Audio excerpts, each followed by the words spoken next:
grosso modo, la majorité des institutions de prévoyance en Suisse peuvent se satisfaire de l'ancienne législation et peuvent se satisfaire de la nouvelle législation en ce qui concerne les prescriptions de placement et leurs limites dès le 1er janvier 2009.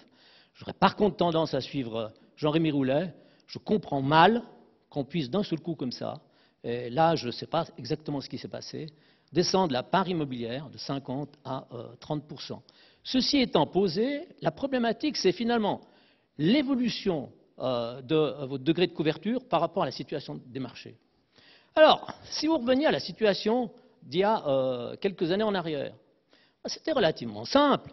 Les marchés connaissaient la même volatilité qu'aujourd'hui sur le long terme, mais par contre, les bilans étaient évalués à la valeur comptable. Et personne ne disait rien, et c'était magnifique. Et les problèmes étaient exactement les mêmes.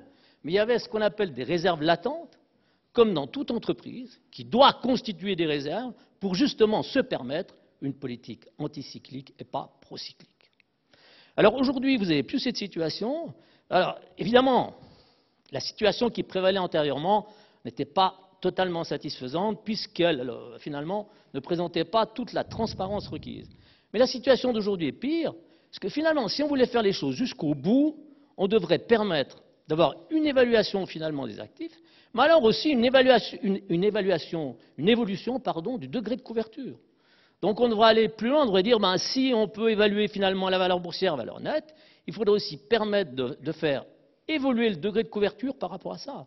Pourquoi? Parce que vous êtes quand même sur un produit de capitalisation qui suit la croissance économique, et j'ai retenu une chose quand même très très intéressante, c'est que pour beaucoup d'institutions de prévoyance, elles ont la pérennité pour elles. Alors je crois que c'est plutôt le vrai problème, c'est plutôt ça, c'est plutôt finalement des normes comptables, c'est plutôt finalement le fait que vous êtes obligé d'avoir suffisamment de réserves de fluctuation de valeur pour pouvoir gérer finalement votre risque. Et le but d'une institution, elle s'inscrit dans la pérennité, elle doit finalement gérer le risque de manière constante par rapport à son allocation stratégique.